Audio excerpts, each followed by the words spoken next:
Olá, amigos e professores que acompanham a TV Comunitária de Brasília e o site do TV Simpro. Este é o TV Simpro e eu sou Paulo Nogueira. Hoje vamos abordar o Plano Nacional de Educação. Conosco aqui no estúdio, Rosilene Correia, diretora do Simpro-DF, e Roberto Leão, presidente da Confederação Nacional dos Trabalhadores em Educação, CNTE. Olá, Olá, tudo boa bem?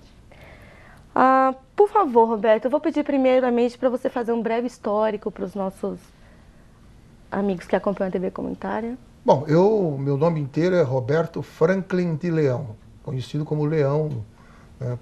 Eu sou professor da Rede Pública Oficial de Ensino do Estado de São Paulo, sou professor de Educação Artística, fui vice-presidente da APOESP, meu sindicato estadual é a APOESP, São Paulo, fui vice-presidente da APOESP, fui secretário de formação da CUT Estadual de São Paulo, e hoje eu sou também da direção nacional da CUT, né? E atuo no movimento sindical, e aí a minha idade será devidamente entregue, desde 1978, quando nós iniciamos um processo de retomada do movimento de professores no Brasil, né? E a partir daí vimos num crescente, reorganizando e, em alguns casos, organizando as entidades estaduais, e conseguimos ter uma confederação bastante forte como a CNTE hoje. Perfeito. Leão, a sanção da Lei 13.005, publicada em edição extra do Diário Oficial da União, do último dia 26 de junho, é fruto de árdua luta da sociedade por um Plano Nacional de Educação, que responda, logicamente, às demandas urgentes da educação pública brasileira. Depois de quase 4 anos de tramitação, a presidente Dilma Rousseff sancionou o Plano Nacional de Educação. Qual que é a sua avaliação dessa conquista, desse fato?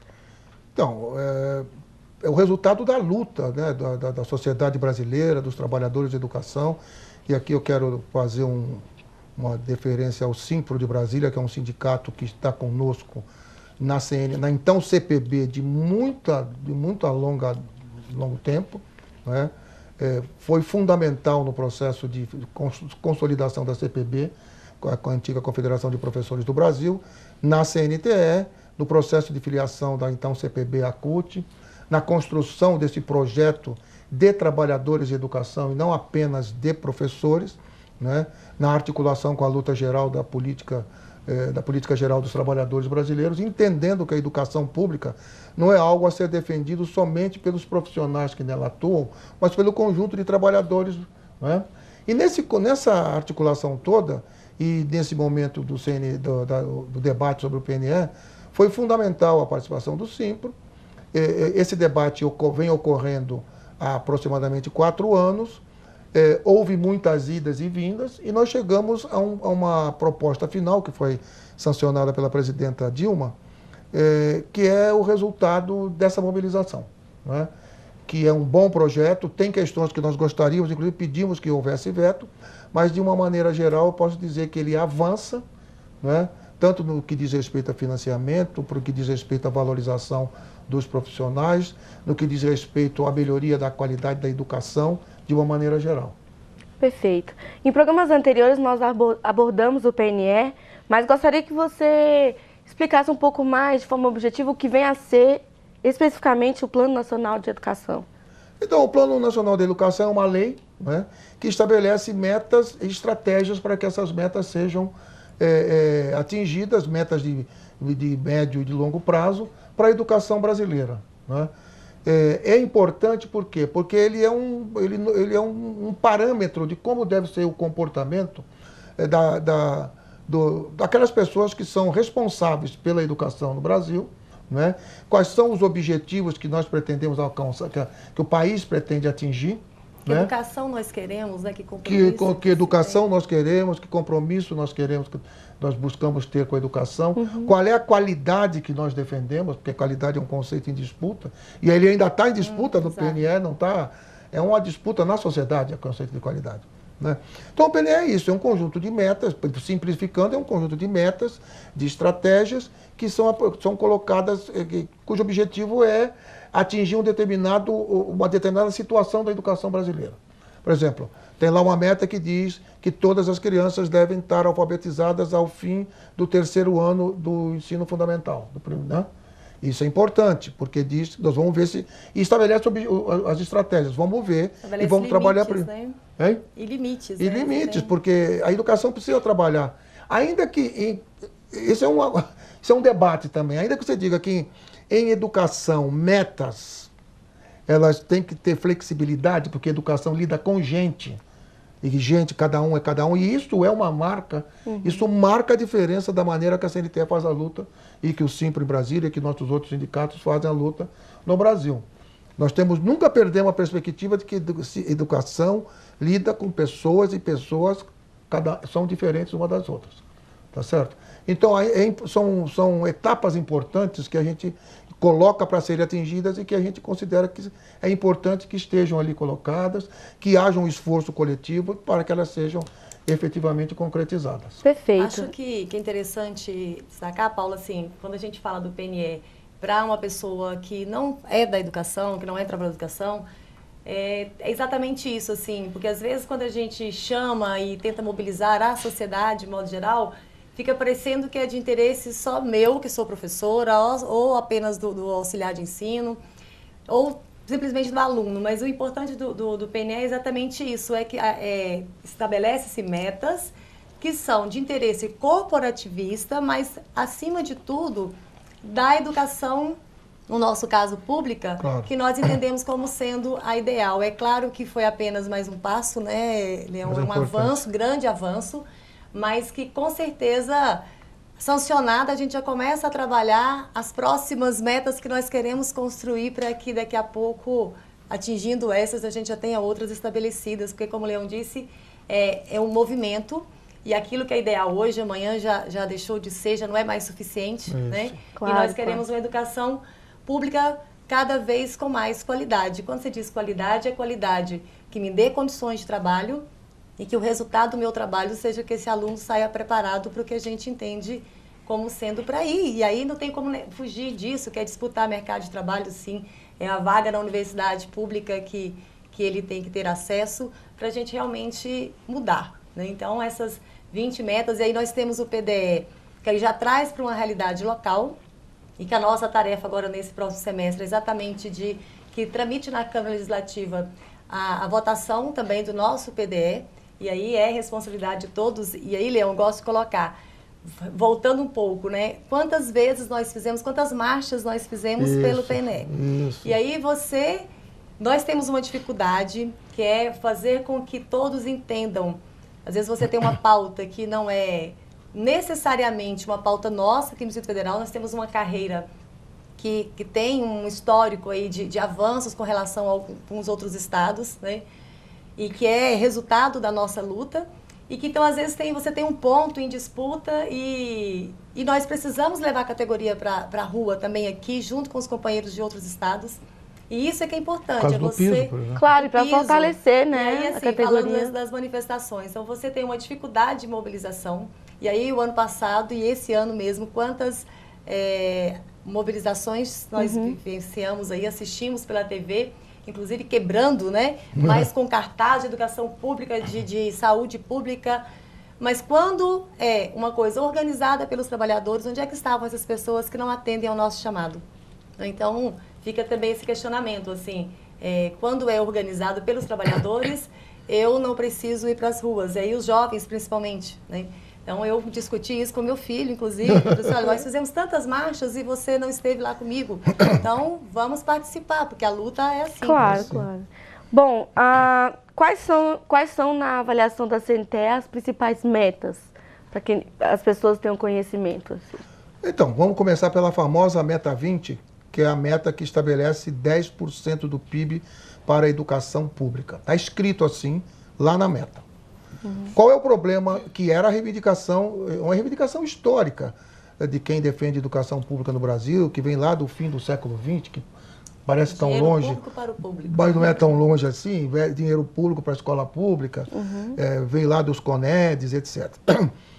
Tudo bem, qual é o problema? O problema é o seguinte, foi aprovado desse jeito, mas na lei que está escrito, na lei que estabelece que aquilo que é o texto legal do PNE, tem o parágrafo 4º do artigo 5º dessa lei, que remete a utilização desse dinheiro ao que está disposto no artigo 213 da Constituição, parágrafo 1º. Isso, vamos traduzir para o bom português, quer dizer o seguinte: abre as portas, escancara as portas para que haja parceria público-privada na educação. E nós temos muita preocupação com isso. Nós somos nós defendemos a necessidade do ProUni, consideramos que o Pronatec, a CNTE tem um problema com o financiamento do Pronatec. Mas, de uma maneira geral, é importante, o FIES é importante. Agora, o que nós não podemos perder é a perspectiva que esses programas devem ser encarados como algo temporário, algo que passa, que passarão. Porque o grande investimento que a gente considera, o grande investidor na educação pública deve ser o Estado. O Estado deve investir na escola pública. Né?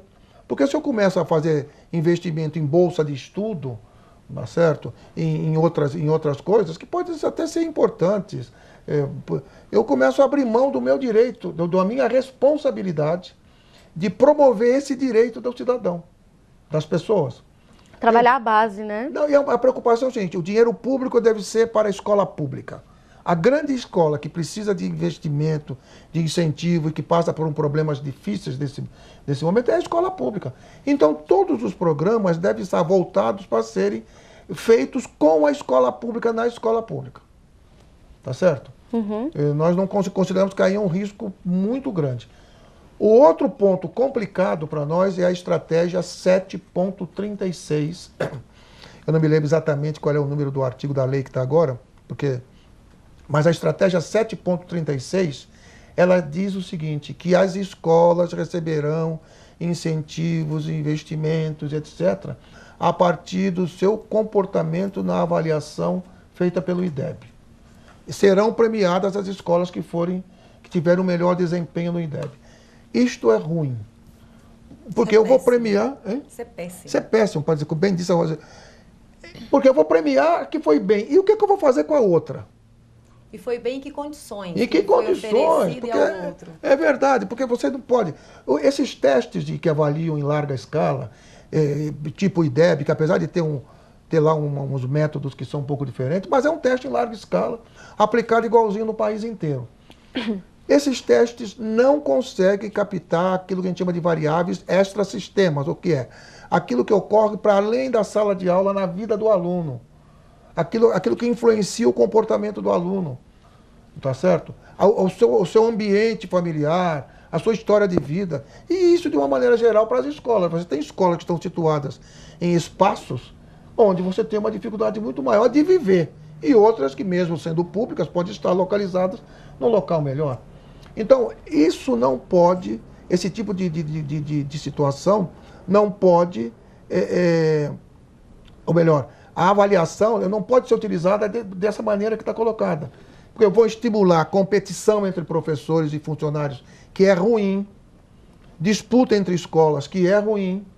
A educação na nossa avaliação deve ser construída solidariamente, de maneira solidária.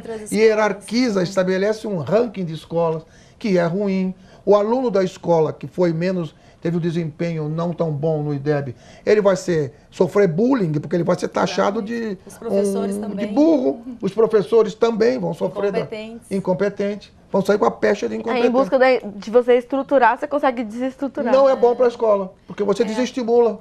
Às vezes, Leão, a gente percebe assim que acham que nós, professores, não queremos ser avaliados. Isso é bom lembrar. E não se trata disso.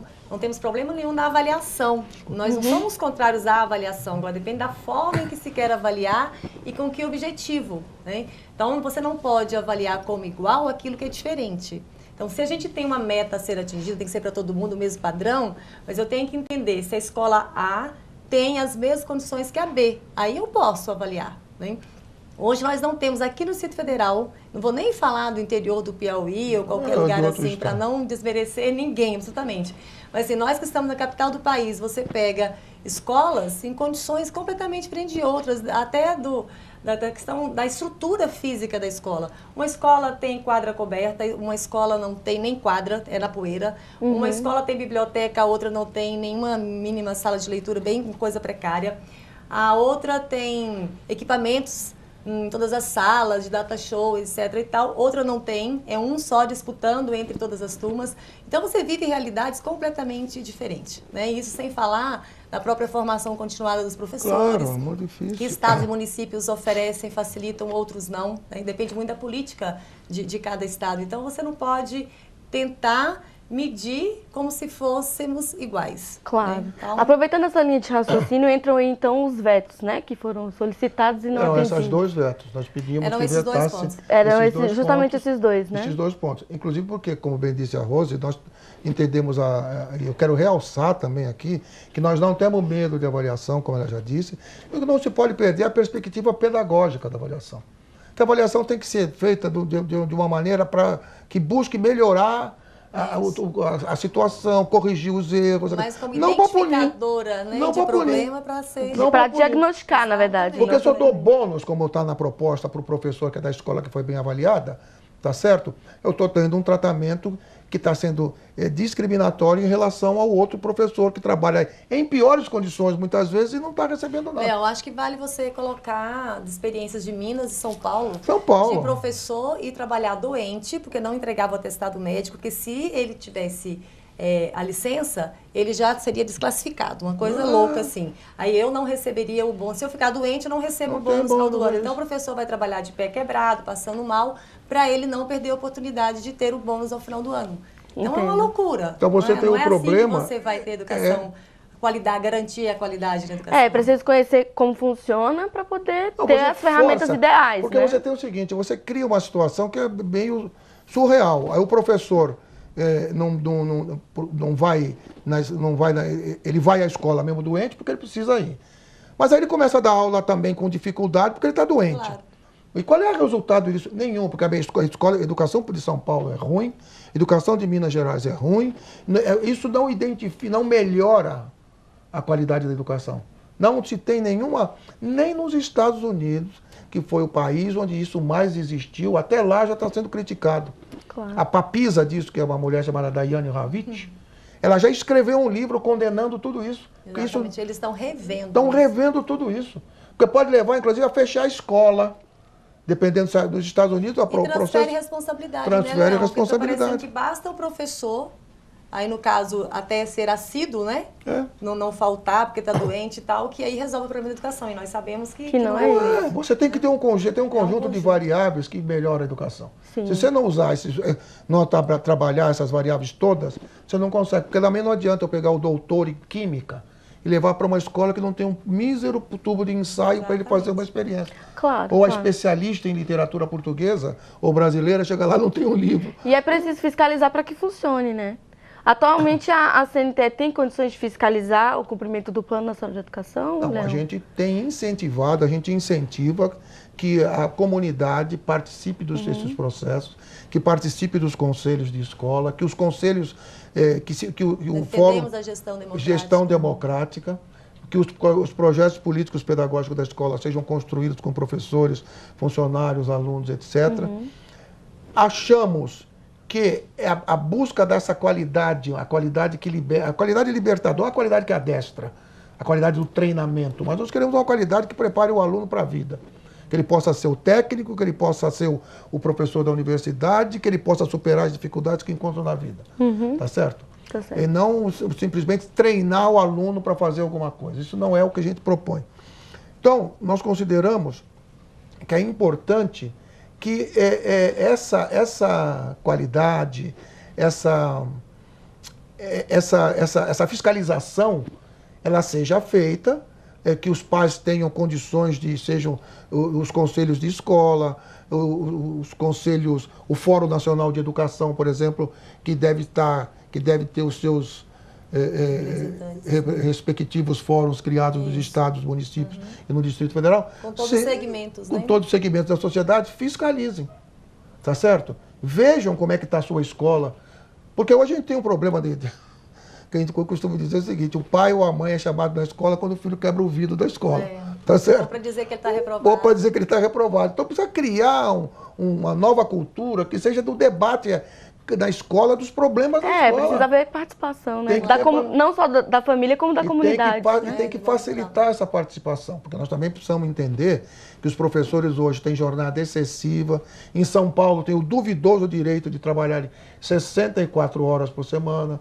Os pais dos nossos alunos também são pessoas que trabalham. As mães trabalham.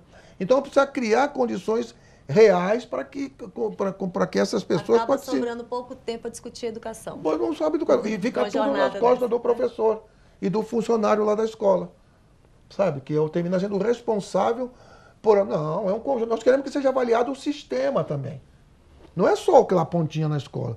Vamos avaliar se as propostas que foram feitas pelo sistema, elas foram debatidas, elas eram plausíveis, elas eram propostas que passaram por algum mínimo debate com as pessoas envolvidas, que é muito comum, democracia na execução, mas não na formulação, né? Que é o que eles adoram fazer. Não, eu penso, agora no Plano Nacional de Educação, nós vimos aí manifestação numa revista, que eu me nego a dizer o nome, em audiência pública lá no Congresso, dizendo que o Plano Nacional de Educação devia ser alguma coisa pensada por meia dúzia de cérebros intelectuais que colocariam para ser um problema com os acadêmicos, mas não...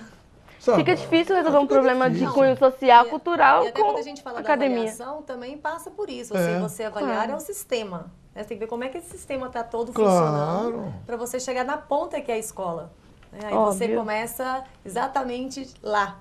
Aí você quer avaliar só o resultado final. Claro, por isso a importância desse trabalho de articulação e de conversas e lutas dos sindicatos, né, dos conselhos e tudo mais. Vocês podem falar para a gente um pouquinho sobre o que vem a ser essa parceria de trabalho e articulação conjunta do Simpro com a CNTE? Eu acho que até de todas as entidades, né? Como é que a CNTE se estrutura com as suas afiliadas. 44, não é isso? São 48 entidades 48? afiliadas. Olha, é um trabalho difícil, a gente considera que ele é importante, ele é fundamental para que a gente coloque a educação pública, a escola pública principalmente, na vida das pessoas de uma maneira diferente do que ela está hoje. Porque nós fazemos, hoje ela está, na maior parte da situação, nós temos o seguinte: o pai pega a criança, põe na escola e está lá a responsabilidade da escola. Nós queremos que seja a responsabilidade dele também. Claro. E não é só comprar material, não é só... É ir lá, discutir, conversar, etc. A articulação das políticas, de uma maneira geral, das políticas educacionais de uma maneira geral, passa por você ter uma entidade nacional que faça esse debate com as entidades estaduais e municipais. Por exemplo, nós vamos ter que fazer agora um debate sobre o Sistema Nacional de Educação, que está previsto no PNE. Nós temos que trabalhar na construção de leis que sejam gerais, mas que ao mesmo tempo não pasteurizem a educação, que respeitem as diferenças regionais e culturais de cada lugar desse país, que é muito grande, tá certo? E isso é feito em conjunto. Quer dizer, o debate do projeto nacional, o debate da luta geral de valorização dos profissionais, porque, por exemplo, o piso salarial foi uma lei resultado de uma luta geral de toda a educação pública brasileira, dos trabalhadores, das entidades estaduais. Por quê? Porque a gente precisa ter uma espinha dorsal que estruture. A gente precisa de leis que estruturem de uma maneira mais ampla. E que ampare, né? E que ampare. Porque senão eu continuo... Por isso que os governadores e os prefeitos estão reclamando muito, porque eles não querem perder o direito de vida e morte sobre os professores, sobre os funcionários que eles têm. Eles querem decidir sozinhos. Eles querem decidir sozinhos. E quando a gente diz o seguinte, nós precisamos ter uma estrutura nacional para a educação, eu repito, que não é pasteurizar, claro. Nós queremos que tenha uma lei normal, porque já tem a lei geral, que vamos chamar que é a LDB, né? Mas nós queremos que tenha piso, lei que estabeleça condições salariais, princípios de carreira, respeitando aí também as diferenças de cada lugar, não é? Nós queremos que tenham uma discussão geral, tem que ter a referência, é o termo exatamente, tem que ter referências nacionais. E a partir disso, cada um... São Paulo, por exemplo, eu falo de São Paulo, que é o meu estado. São Paulo fez uma barbaridade lá, que é o seguinte, eles editaram uma cartilha, que é igual em todo o estado de São Paulo. Então as aulas de geografia são iguaizinhas em todo, tem o mesmo conteúdo em todo o estado de São Paulo. As aulas de história, o mesmo conteúdo, o livro é igualzinho. A cartilha que você pega que na minha região, que é Baixada Santista, que é do litoral, usa, é a mesma que o pessoal do interior usa. Então é um absurdo, nós não consideramos. Isso é você coloca. Isso para a escola pública. Isso para a escola pública. É por isso que tem um debate sobre qualidade que tem que ser feito, que qualidade é o conceito de disputa. Nós queremos uma qualidade que seja qualidade que ofereça ao aluno da escola pública, tá certo? Condições de acesso a bens culturais, a bens de históricos, científicos, etc., que são conquistas do mundo, claro, e que eles não estão tendo. E é necessário, inclusive, abrir o debate para que a sociedade participe desse trabalho, né, de conscientização. Paulo, esse é o nosso grande desafio, né? É fazer com que a sociedade assuma para si também a responsabilidade com a educação. É que não fique só com os trabalhadores da educação, claro, com os alunos da escola pública, né, no movimento estudantil, mas que seja realmente de todos. Independente que eu tenha um filho que estude da escola pública ou não, mas a escola pública, a grande escola é a escola pública, né? O que nós temos observado é que, na realidade, os grandes agentes transformadores da sociedade são os professores, porque são os que vão educar os cidadãos de amanhã, né? Então, se não houver um comprometimento da sociedade, das famílias, fica difícil. O Estado tem que decidir também o que ele quer, né? Assim, não, por isso que os agentes transformadores não são só os professores, são os professores e a sociedade brasileira que deve se somar, os trabalhadores, não só os professores, os trabalhadores de educação, mas os trabalhadores, a classe trabalhadora, de uma maneira geral, que deve se somar à luta para ir para dentro da escola e disputar a escola pública e brigar por qualidade na escola pública, qualidade socialmente referenciada. Claro. Tá certo? Qualidade que permita ao menino da escola pública, por exemplo, nós estamos no PNE prevê a ampliação do período de escolas integral, né? O período de alunos estudando em escola integral. Nós consideramos que isso tem que ser pensado não na lógica de proteger só o aluno, de tirar o aluno da rua porque ele corre risco, mas na lógica de que ele tenha acesso, que ele tenha acesso a isso, ele possa ter teatro, música, claro, arte, cultura, e conhecimento, num projeto integrado com a escola. Claro. Por isso que não é educação só, é a integralidade, é uma educação integral.